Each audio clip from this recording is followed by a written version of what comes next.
All right, everyone, welcome to the next podcast here, Terry Knight at the Terry Knight Show. I have the amazing Mike Sjogren here. It's been a pleasure to meet you at the STR conference earlier this year. You're amazing, man. Like, I love everything you're doing. Very humble guy, always out to give value, killing it in the STR space. He has great coaching programs, great podcasts that I listen to personally that I love. And welcome to the show, man. I appreciate your time and everything in between. Yeah, man. Thanks for having me on. I'm excited. So for anyone that listening, they don't know anything about you.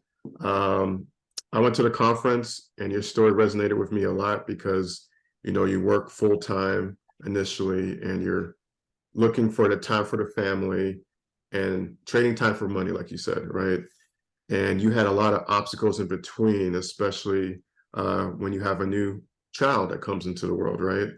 And how your son had a lung disease, how you navigated through those waters. You were a CPA for 10 years. I mean, dude, like you're like an inspiration. No offense, but like you're like one of those guys, like you've been through everything and you kind of over hurdled a lot of it in between. And it's all about the mindset, like you mentioned, which I agree upon that. And I mean, within 15 months, you turn everything around. I gave everyone a snippet, but like, I just want people to hear your story and just how you've transformed in the past couple of years, man. It's just Yeah, such man. amazing. I appreciate it. Yeah. So I did what they told me to do. Like I went to school, I got good grades, got a, good job as a CPA, got my MBA, CPA license, all this stuff. And from the outside looking in, everything looked good. Beautiful wife, house in the burbs, couple cars in the driveway. And then, like you said, when our son was born, he was born with a very rare lung disease, and basically anytime he fell asleep, he needed to be on oxygen. And it was some pretty scary times, like a couple times not being able to wake him up, and he's turning blue, and it was nuts, man. For like a year and a half, it was crazy. And so we spent a lot of time at Boston Children's Hospital. And at a certain point, like I ran out of vacation time, I ran out of sick time, I had all these hospital bills piling up, and I had to leave my wife and my baby in the hospital to go back to a desk to trade time for money. And for those of you that are parents, you can imagine like how that felt. And I told my wife that day, I said, I don't know how I'm going to do it, but I'm going to find a way to build us a business that gives us the income we want without ever trading time for money again. And I knew real estate was going to be the vehicle. I've been reading books and getting mentored by a lot of like multifamily folks. And I thought I was going to syndicate apartment deals. And I just kept striking out, man. Like I was trying to raise money. I was working 60 hours a week, visiting my kid in the hospital, like doing all these things. And then I met a gentleman in a mastermind group that I was a part of that was doing rental arbitrage, like short-term rentals. This is back in like early 2017. And he was telling me that like he was like making 1,000 to 2,000 bucks on these units that like he didn't even own. And I called BS on him. I'm like, dude, there's no way that you're actually doing that. Like, and I made him show me his books and his numbers. And like, sure enough, like the numbers penciled out. I was like, this is crazy. And so I told my wife, I said, I met this guy, like he's doing this stuff. I don't know about this like arbitrage thing. It just felt a little sketchy because he like wasn't telling the landlords and he was just doing it. And I was like, I don't know. I mean, this is like early days, right? So this is a while ago. And but I said this model makes sense. And we love going up to the White Mountains in New Hampshire. I was like, what if we pulled a loan out of our 401k for like a down payment on something small and just give this a shot? And she was pretty nervous at first, but she was like, all right, screw it. Like, let's just do it. But if we do this, we're going to make a promise to ourselves that we're going to use it every single month as a family. And then it makes what it makes. So I said, okay, deal. So we bought this little 2-bedroom condo up in the mountains for 177K. This is back end of 2017 for 177. So I put like, I don't know, 35, 40 grand down from a loan from our 401k. And then I got a 0% interest credit card to do some like light reno, some like new floors and paint and like furniture. And then we were like, all right, let's go. And just like this guy said, man, we were using it every single month and we were netting $1,500 a month. And I was like, this is the coolest business model like ever. But I can't live off 1,500 bucks a month. I need to get us to 15 grand a month if I want to retire myself and my wife out of our corporate jobs.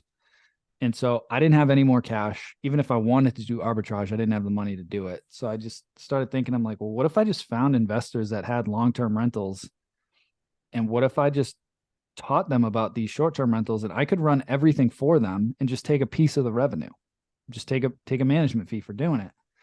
And it took me a while to get a yes, but I just kept pitching these landlords, just going on Craigslist and Zillow and hosting meetups and just educating people. And eventually, a Mhm. couple of guys gave me a shot.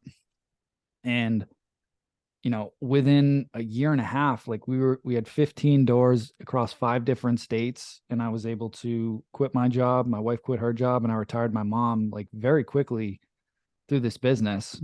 And now, fast forward a few years, we've got 44 units. We're closing on another 57 units in like 2 weeks. So that'll put us just over 100 in, under five, right around 5 years. And my life has completely changed, man. Like I'm super grateful for this industry. Now we've got the Short Term Rental Secrets podcast and the STR Wealth Conference and all these cool things that I get to do being on podcasts like this. And it's just awesome, man. Like I'm super grateful.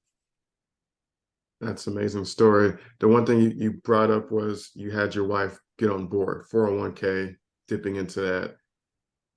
That How was was not an that? easy conversation, by the way.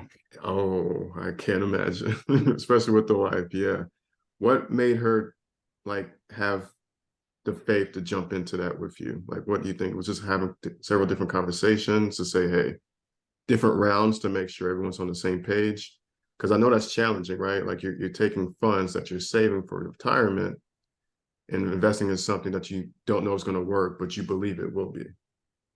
Yeah, I think part of it was like I've always been a strong numbers guy, right? Like I was a CPA for a long time. So I kept showing her the numbers, which was like my way of like showing her that this is gonna work. But like that's not exactly her vibe. So like I had to keep adjusting my approach. And finally I was like, listen, like if we don't take a shot, like nothing changes. Like if we don't do anything, nothing is gonna change. Like we're gonna be in the same position. So every once in a while you just got to take a chance and just go for it. I'm like, worst case scenario, at the time we were like 30 or 31. I'm like, worst case, like even if we lost all of this, who cares? Like I still have a long runway to work for the next 35 years. So even if we lost it, like who cares?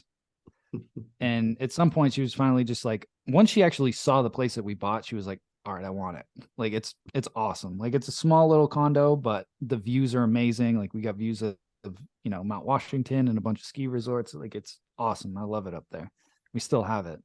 Um, and that was pretty much it, man. Like then she like went to town on the design. Now she's got her own design business on design interiors. I'll just plug her because without her, like we wouldn't be in this business. Like the design is such a crucial aspect for this whole thing. So Gotcha. And I actually want to touch base with your wife and her designs as well, because we've seen it even in the STR conference in the panel. You guys have a property, I think it's in Orlando, that's kind of decored out like Super Mario style. I think one of the oh dude, rooms. that house is sick. I can't I'm hosting one of my mastermind events there in like a month, and I love going down there. It's a big house, right? Like I didn't Mhm. start with this, but like it's an 11-bedroom house that we hired a bunch of folks from Disney that got laid off during COVID to come in and just like completely custom build these crazy rooms. Like we've got a Mario room with like a tube slide, we've got a Frozen room, we've got a Star Wars movie theater, we've got a glow in the dark Avatar arcade, like Harry Potter room. It's awesome, man. It's so much fun. And it works. I mean, it's all I didn't just buy that to buy that. Like that was a data-driven decision. We did a lot of research to figure out like how do we maximize our returns. We wanted a place near Disney because my son's 6 now, and we wanted to be able to go there as an excuse. So I'm like, what property size and what areas and what amenities do we need to really make this thing, stand out with 36,000 STRs in that market? And so we just went for it. Holy crap, I didn't know it was 11 bedrooms, but that's quite a lot. It's a, Um, it's a big house. wow. That's a very unique concept too, because you guys found people that was laid off, gave them an opportunity to make money and put the creative dots into each room. How long did that take for each? I mean, the So whole we closed on process. that actually a year ago tomorrow. So we closed on that December 1st, 2021. And I had it live. We had our first guest like mid-March. So it definitely took longer than I thought. I thought I was going to have it up for like February, but that didn't happen. Um, so yeah, mid-March. And our first guest was actually a very well-known future Hall of Fame Major League Baseball player. He was stayed there for 3 weeks for spring training, which was pretty cool with his family. So that was a cool way to open up the house. Oh, nice. Dang. Okay. Wow. And how much does something like that cost to get? I mean, we're talking 11 bedrooms, we're talking a whole revamping interior design. Like, how much would We'll be something like into that it cost? for probably all in like one. I think we're at like 1.15, and it'll bring in about 300 grand a year in revenue and net 120 to 150. So, Okay. based on the amount of cash that we put into it between down payments and upgrades and everything else, it'll do about a 30% cash on cash return. Cash on cash. Nice. And that's another word I learned from the ST conference. I didn't know anything about it. Cash on cash, right? 30%. So if for people who don't understand what that is, can you elaborate more on Yeah. So, what that like, means? I like analyzing things based on cash because it kind of levels the playing field, right? You might not be buying $1 million house. Maybe you're buying a $300,000 house or something. So what cash on cash is like, just for simple math, if I put $100,000 into a deal, I need to profit at least $30,000 a year, right? So my net cash flow is going to be 30 grand for every 100 that I put into a deal. If you put in 100, you're going to make 30 the first year, right? So that's your cash on cash return. 30% would be 30,000. 25% would be 25,000 on a $100,000 investment. Okay, gotcha. That stuff I didn't know about, and frankly, we use that every single time we're looking at data and deals now, which is pretty neat. In between all that stuff, the one thing you mentioned to me, which was very important, was the mindset. You talked about Oprah Winfrey. You talked about Steve Harvey, which I'm a big fan of as well. Lived in his car for a couple years. Think and Grow Rich, great book, love it. But can you kind of tap into why you think the mindset is so important, especially for something for you, like what you went through over the years to overcome, and now you're so Mindset is successful? everything. It's everything, right? And the only difference between you listening to this podcast and Steve Harvey, like you mentioned, is your beliefs, right? And like your self image of how you see yourself, of what you think is possible, right? So, like, we all have this internal, like, thermostat or this governor of like the level of the success that we can get to based on our beliefs. And a lot of that stuff stems from childhood and what we were taught growing up and all these other things. When you can get in there and rewire that and start to see yourself, maybe you're used to making, I don't know, $100,000 a year and you want to get to 500,000 a year. You got to learn how to, you got to reprogram your subconscious to just start to expect that you're going to make $500,000 a year. And like, that's just your new floor. That's your new, you'll never go below that again once you do this properly. Cause you just start to like become that person that makes $500,000 a year. You start to do the things that they do. You start to go to the meetings. You start to make the investments. You start to hire the mentors. You join the masterminds. Like, until you do that, you will always have this governor that will limit your success. That is the only difference between the ultra successful people and everybody else, is the way that they think about themselves and their self-image. That's it. That's a good point. Is there anything someone can do by listening to this saying, okay, it's about the mindset. What can I do online to kind of dictate or figure out where my mind is or where it should go? Is there any kind of free resources that you use that you recommend that people can check out and go from there? So I'll give you some tips. I have a whole program on this, but like, for some things that you can do, okay, is one, you need to get really clear on what your goals are. Okay. I do a lot of calls with people and a lot of lives on Instagram and all these different things. And when I ask people what their goal is, they always, 99% of the time, they say, I want financial freedom and I want to travel. And I'm like, okay, what does that mean? Like, what is financial freedom? Like, what's your number that you need to bring in on a monthly basis to like be financially free? And most people have no idea. Like, they've never gone past that point of just wanting this thing. And the problem is like, unless you get into further detail, it just stays a pipe dream because it doesn't feel achievable. But if you're like, you know what? if I got to 30 grand a month, my life would be unbelievable. I could do this, this, this, this, and this. And then it's like, okay, then you start to reverse engineer. How can I get to 30K a month or 50 or 100 or whatever your number is? And it starts putting your reticular activating system back here in your brain to work to figure out how could I actually get to that point. But if you set some big vague goal, it's like going into Google Maps and just being like, take me somewhere warm. It's like, okay, cool. And you get there and you're like, no, this isn't what I wanted. And it's like, well, you just told me warm. So here you go. Here's warm. It's like, I want to make more money. It's like, cool. Here's $1. You just made more money. Like, you need to get more specific about what you want. That's the first thing. Then the next thing you need to do is, who is the person that I need to become to make 30, 50, $100,000 a month? How do they dress? Who do they hang out with? What types of events do they go to? What type of investments do they make? Do they get up early? Do they sleep in? Do they work out? Do they do yoga? Like, start to really think about, like, who is that person? And then the trick is to start visualizing yourself as that person and actually living that lifestyle. And do that twice a day and your whole life will change. If you just do those 3 simple things, write down exactly what you want, write down who you need to become to have it, and visualize yourself actually having it and the feeling that you actually already have it, you'll have it. That will do it just by doing that. Oh crap. I'm gonna be honest, I don't even do that. Not every day, but I do have goals and stuff like that. So that's something I would take away as well, is start writing it down every day and speak to it and do what I can to make sure those goals are met. Um, and like you said, you have a great coaching program that ties into all that stuff. And I think a lot of people don't take that seriously, right? The mind. They just think, oh, I can just go out and do this and do that. But if this is not right, like you mentioned, like, you can't really get far. It's one of the hardest things to, like, quantify, right? Because there's a lot of, like, personal development stuff out there, the Tony Robbins and a lot of those people, and they do amazing stuff. But, like, the challenge for most people is they go to an event like that and they get this big dopamine hit and they feel amazing. But a week, 3 days goes by, a week goes by, and then they just start to go back to reality and they stay where they are. This isn't something that you just do one time.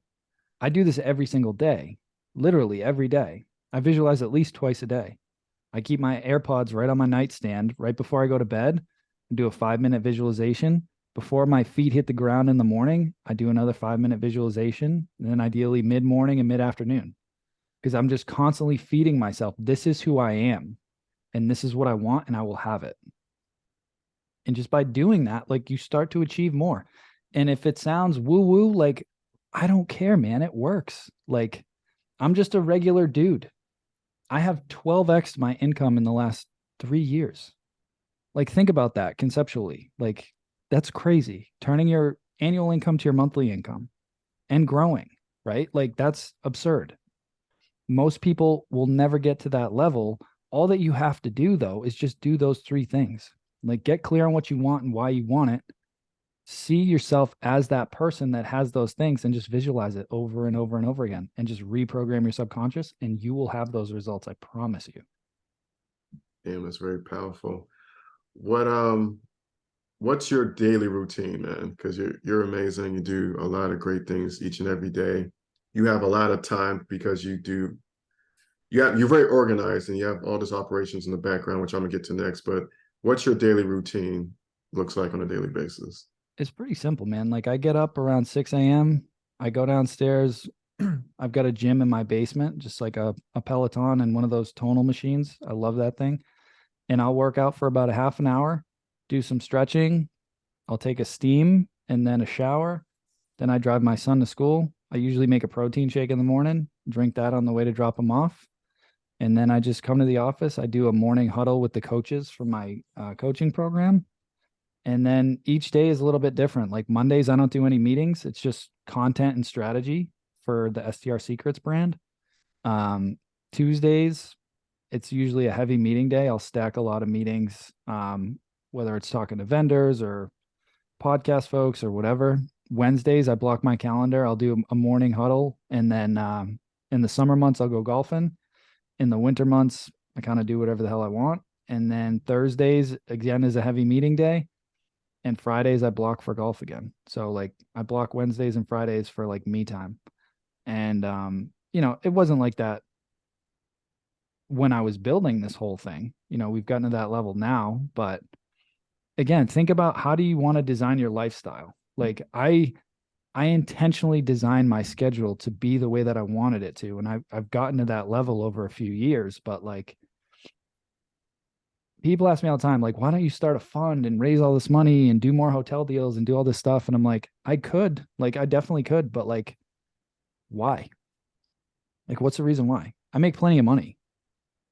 After a while, the money stops being motivating, honestly. Like, I enjoy doing stuff like this and like helping other people have that epiphany of like, wow, I don't actually need to work a corporate job for 30 years. Like, I could actually do this and turn this thing around in the next 12 months.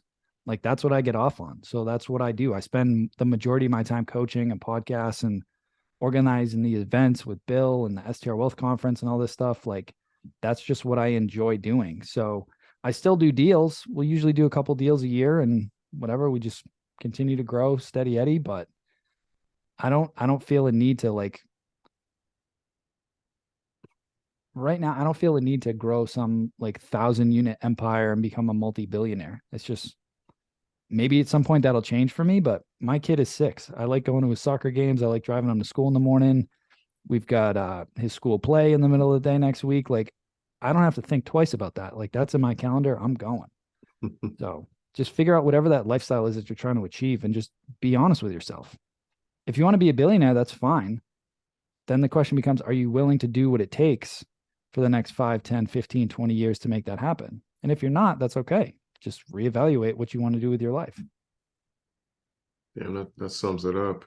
It's funny. Can you mention you have me time, which you said you do a lot of golfing. How important is that you think for an individual when they're building an It's empire huge, or man. And company? this was like the thing that like one of my coaches pointed this out to me years ago because like I could grind with the best of them, right? Like when I was building this thing, I was working 60 hours a week as an accountant. I was visiting my son and my wife in the hospital, and I had a side hustle as a photographer on the weekends. Like I had very, very little time and very, very little sleep, right? And then eventually a coach of mine was like, you realize that like you actually need sleep. Like what you're doing right now is not sustainable and you need to like decompress. And so like I go for a weekly massage now. Like that's just on my calendar. Like I do little things for me to just calm everything and like quiet the mind. Because when you do that and you can like stop all the madness that's going around with you, it just helps you think way more clear and be way more efficient. Because like the bigger you go, the less actual stuff you like. I don't do a lot of stuff in my businesses anymore. Like most of my time is thinking and strategy and coaching people on my team. And then they're the ones that are actually executing everything. But if my mind isn't sharp and I don't have the right strategies and the right communication style, like that's when things go awry. As you continue to grow your business, your role completely changes from, managing guest communications and cleaners and contractors and doing all this stuff to I'm just managing a team that's managing everything else. And they come to me for like, what's the vision? Where are we going? Why is this important? Like, but they're the ones doing all the work. I don't do the work anymore, but I'm setting the vision of where we're going and making sure that everybody's rowing the boat in the right direction. Yeah, that makes sense. And I want to kind of capitalize on what you mentioned. You're not even in the business, you're working on the business, right? So I'm very operations driven. I like to do SOPs just like you and just get everything organized so a team can handle it. How were you able to do that over the years? Like what recommendations would you give someone that's building out a company? And how important is that? So, what you want to do is figure out this will be the best thing that you do if you actually do it. So, what you're going to do is you're going to take a blank piece of paper, or you can make a little thing on Google Sheets, and you're going to do a 2-week time study. And every 15 minutes, you're going to stop and write on that piece of paper what you're actually doing. And if you do that for 2 weeks, at the end of the 2 weeks, next to every item that you write down, you're going to put it into a couple different categories. Like, Was this strategic work, like working on the business? Was this mechanical work, like talking to cleaners or talking to guests or dealing with disputes or whatever? Was this like family fun me time, or was this just wasted time? Right. Um, if you do that, you're going to start to see where your time is actually going. Then you need to see, all right, in the business piece, what is taking the most amount of my time that I could delegate to somebody else if I actually created an SOP for this? That's where you start. And you start documenting the next time you're going to communicate with your cleaner. Literally record it on Loom and document, like, hey, here's how we find our cleaners. Here's our expectations for the cleaners. Here's the checklist that we use. Here's the cleaning manual that we give them with all the photos so that it looks the exact same way every single time. Like, just document it, and then you're done with it. Right. And then you move on to the next thing that takes the most amount of your time. And you just slowly build up this playbook over 6, 12, 18 months, and then you're good. But do not just throw that on a shelf now. Like, my team is constantly updating our playbook. Anytime we make an adjustment or they find a better way to do something, those SOPs constantly get updated so that they're a living, breathing document. So don't feel like you have to do it all at once. Just figure out where is most of my time going and how do I offload that as quickly as possible, then move on to the next thing. Yeah, pretty. Oh wow. That's a good way. I don't do it that way, but I think probably the best way, to be honest, because now I'm gonna have to start to do that. But that's pretty much how you do it. I mean, it's that simple, right? It's like you said, a lot of people don't actually do it. It's just you can give all the value you want. It's just if you actually put the time in, sit down every 15 minutes, write down what you're doing.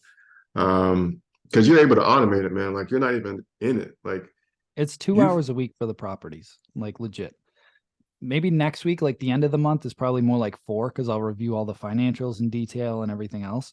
But like, I have a manager meeting on Thursdays where I meet with my 2 managers, and then I have an all staff meeting on Fridays. And we review all of our KPIs. We review any issues that need to get resolved, any questions that the team has for me. And we just get that all out of the way on a staff meeting. And then it all gets delegated to different people on the team to go execute it. Like, that's it. So what do you use for KPIs? Do you use a certain software? Or is it just like an Excel sheet, Google Sheets. Google Sheets? Keep it simple. That's Keep one it of our simple. core values. Keep it Keep it simple. simple. And what is the KPIs referring to? Is it bookings? Is it just quality, communication? Like, is it? It's pretty much everything. So it's like, all right, what's our month to date revenue? What's our month to date occupancy? What's our average nightly rate? What's our RevPAR? If you guys don't know what RevPAR is, it's a metric that hotels use. It's basically, people ask all the time, like, what's better, a higher nightly rate or a higher occupancy? The answer is a high RevPAR. And all that is you take your monthly revenue and you divide it by the number of days in the month. And that shows you how much did this property actually make me every single day. Right. So RevPAR, we track average review score. We review any negative reviews in detail on that call so that we're always monitoring reviews and we're always learning from things. I think a mistake a lot of people make is they just brush off these negative reviews and they're like, oh, that guest was an ass. It's like, well, maybe they had some valid points. Like, we review all of them in detail every single week. If we get a negative review, like we're dissecting it and figuring out, okay, maybe they were a little dramatic, but like they had a valid point here. So how are we going to fix this? And it's just this constant cycle of improvement. So we do that for the current month, and then we look out 3 months of like, what's next month's revenue, occupancy, ADR, RevPAR, booking window, like how far in advance are people booking? What's the average length of stay, right? And when you have all this data, then you can really dial in your pricing strategy and your seasonality and all these different things. And we just review that every single week as a team. Oh wow, good point. Keep it simple. I like that that model. You also mentioned that you have boutique hotels. I'm a big fan of that niche and haven't gotten started, but that's something that's on my goal. Like you mentioned, I have a goal sheet. Can you kind of go in details as far as how you got into the boutique hotel space and how it kind of works, I guess, on that aspect? Yeah. So if you guys want a lot more detail on this, just follow me on Instagram because I've been pumping out a ton of content about this lately. Um, but I got into this kind of by accident. In February 2020, we closed on our first boutique hotel deal. And it was actually a client of mine, a co-host client of mine, who was a real estate developer and he owns a brokerage. And he brought the deal to me and he was like, "Hey, I just found this deal. Do you think your systems would work at scale on like a boutique hotel?" And I was like, "I don't know. I've never done it. Let's go look at the property." And we went and looked at it and I'm like, "Yeah, like this could work." And the location was mint. It's like literally beachfront, beautiful location. The property had just kind of gotten run down over the years and it needed a lot of work to turn it around. And so we bought that property in February 2020, um, renovated it for 4 months. And fortunately, I mean, this is literally like in the heat of COVID. So like we bought it and then like 2 weeks later, COVID just like rears its head and like shuts down the world. But our timing, we got lucky. We needed a few months to renovate it anyway. And when it was finally done, the governor finally opened up Massachusetts again for travel. So the timing worked out great. And within a year and a half, we were able to double the value of that property, do a refinance, get all the investor money out and some. And it's just been a continuing cash flowing asset for us. And then in 2021, we added a 22 unit hotel. And in 2 weeks, we're closing on a 57 unit hotel. Um, that'll be our biggest project yet. That'll be a 9-month reno on that one. That's a heavy Oh, wow. reno. Yeah, wow, okay. 9 months, really. Yeah. Is this in the same area, Massachusetts, or? Yep. Yep. All the hotel stuff I do is fairly local to me. Just Okay. because I know the market really well. I've got local boots on the ground. My ops manager is actually local, so he can kind of float around the different hotel portfolios and keep an eye on everything for me. Oh, wow. Okay. Dang. Okay. And that's what I'm talking about. Like, Mike, you're just expanding like crazy, as much as you want, like you mentioned. Not crazy, but to where you want to go. If it makes sense, okay, fine. Like, I'll do it. Yeah. You mentioned seller financing. A lot of people don't know what that is. Can you kind of Yeah. So elaborate basically, how that like the works? the seller didn't have a mortgage on the property. It had been a second generation owner, and so there was no mortgage on the property. And all that means is instead of us going to a bank to get a loan for the property, the seller essentially gives us a loan on the property. So we gave him some money down for a down payment, and then he finances the rest to us or she, and then you know you negotiate. You have as much freedom as you want. You can negotiate whatever term. So I think we did it was a 5% interest rate, which was high, somewhat high back in 2020. Now that's a steal. Hmm.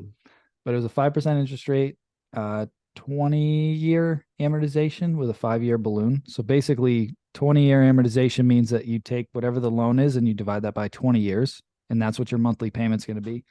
And the 5-year balloon means that you have to pay off that loan in full within 5 years, which basically means you're going to refinance the property within 5 years to pay them off.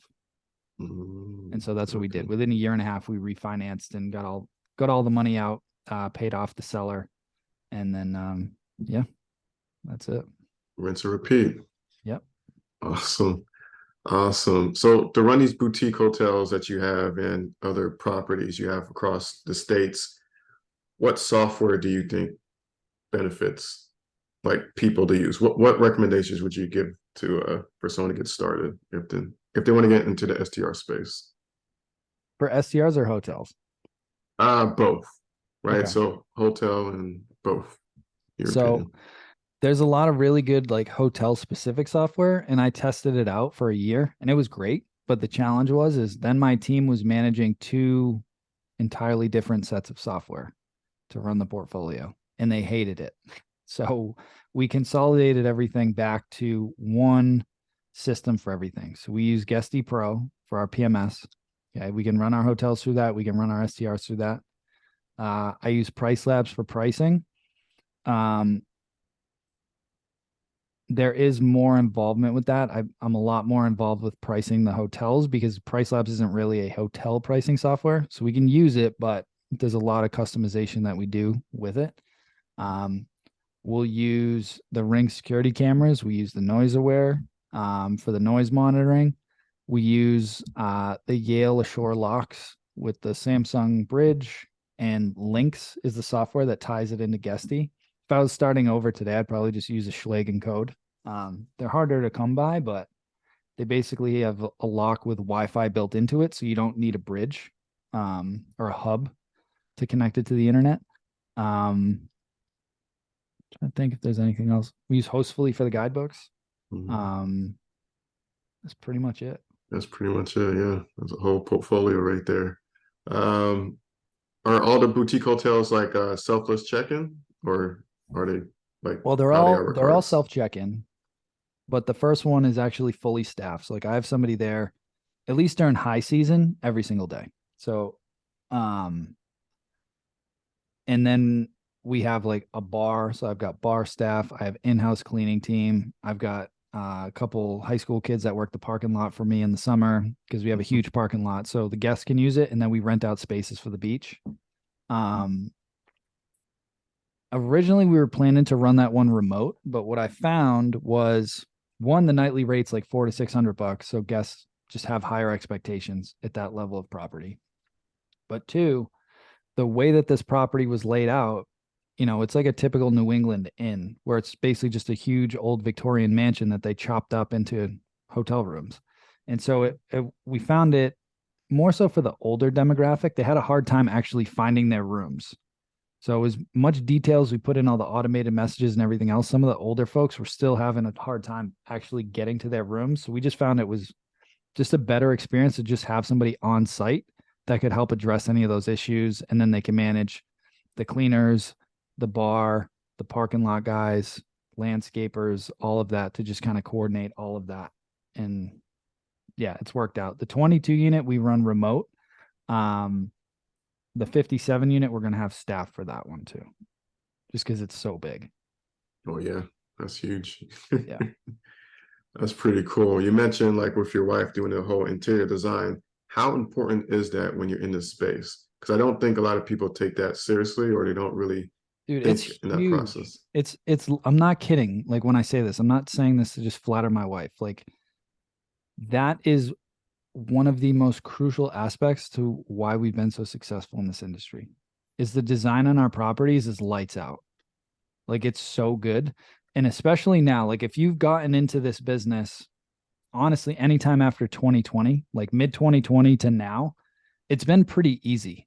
But now people are starting to freak out because their bookings are going down and they got to like start reducing pricing. And they're like, why am I getting booked? I'm like, welcome back to the regular business, right? Like a lot of people just jumped in and there was such a demand for travel because people had been locked up for 6 to 12 months that like you could throw anything on Airbnb and get a bunch of bookings. Now it's getting a lot more competitive, especially going into this recession. There's going to be less people traveling. So you have to ask yourself, the ones that are going to travel, do they want to stay at my place, or are there other properties nearby at a similar price point that just look way better than mine? Those are the ones that are going to get booked first, and then everybody else is left fighting for scraps. So the design element is huge because it has to stand out and it has to photograph well.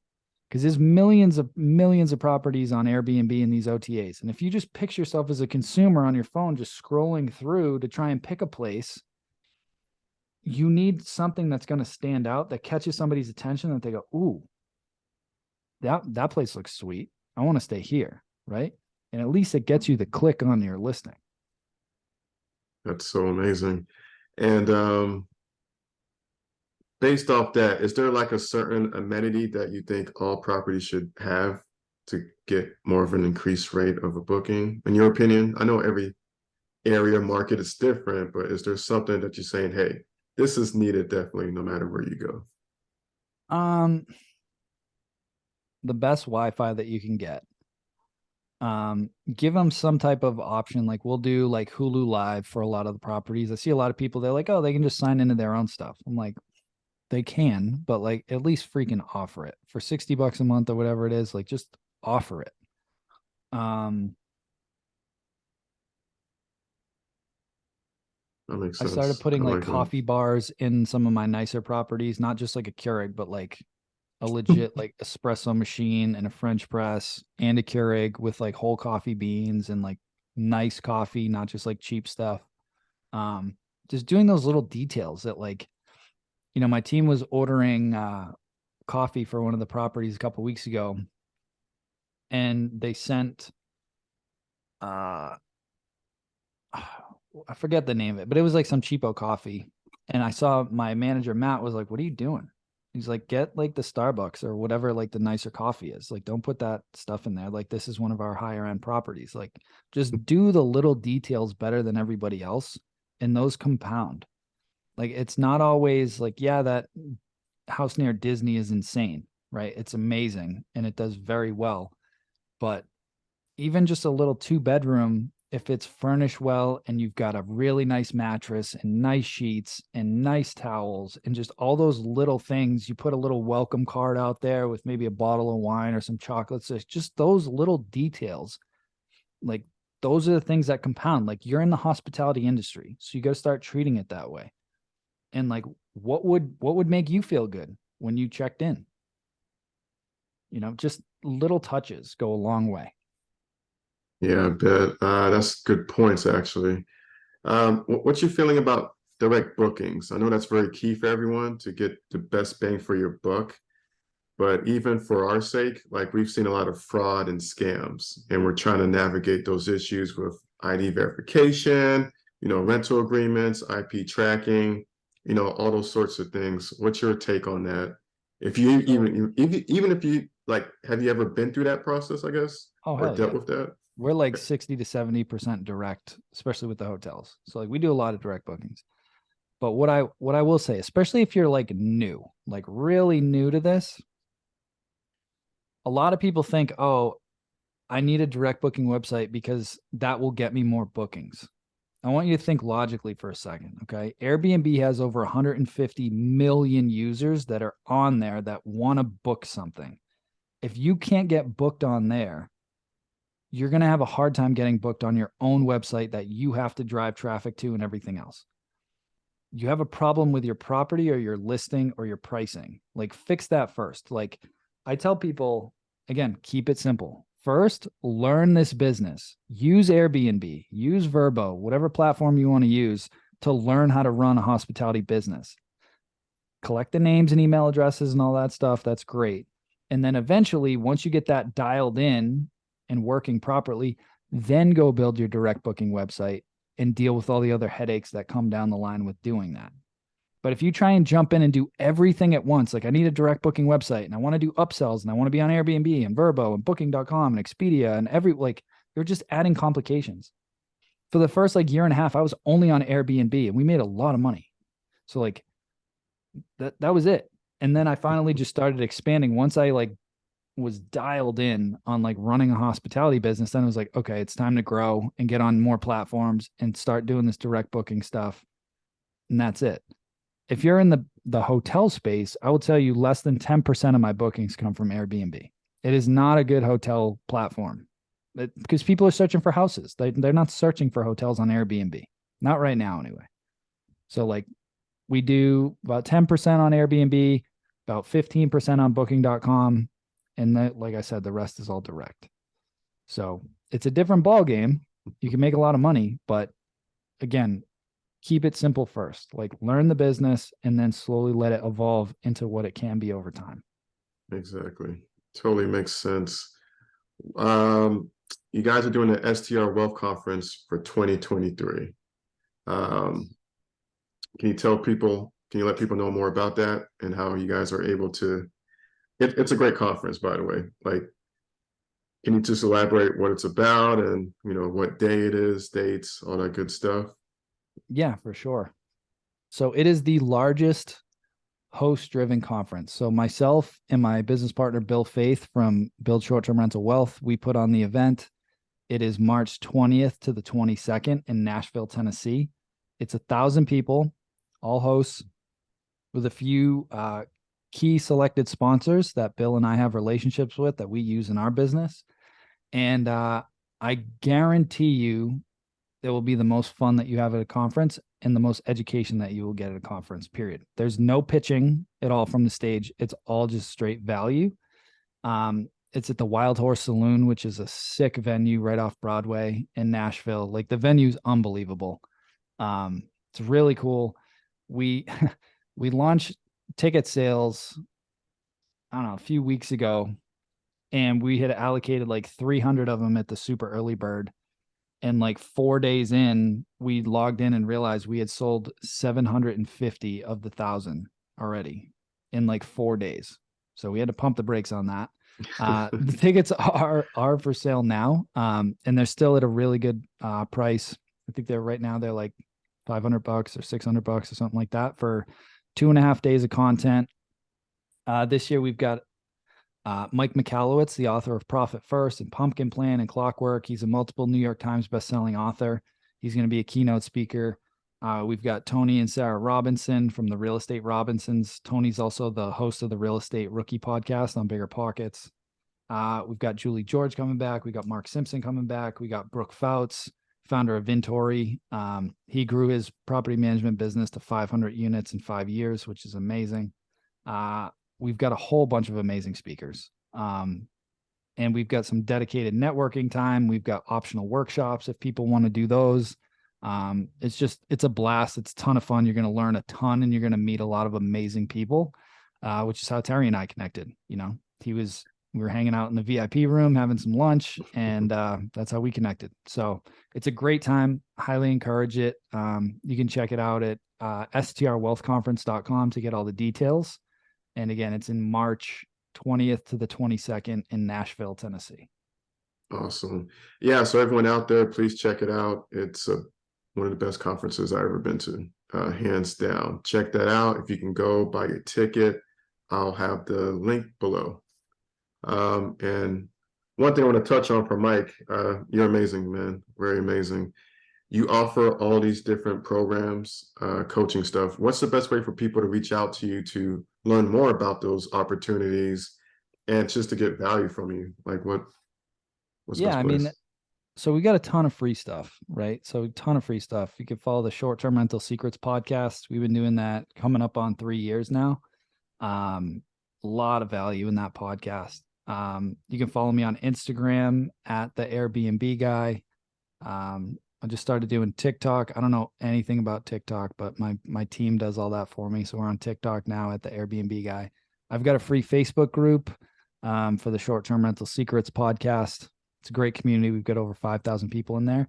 And then you can just go to strsecrets.com. I've got a free 30-minute masterclass on there that'll teach you like exactly how I actually did this and all the systems that we needed to use to build this up and go through everything and break it down. Yeah, man, that's pretty much it. That's pretty much it. So that's pretty much it. So anyone wanting to learn more from Mike, I highly encourage you to reach out to him, STR Secrets. He brings a lot of value. He can help you start in this business and help scale it in between as well. And that's pretty much it. I mean, Mike, thank you so much for coming on, man. I know you're busy.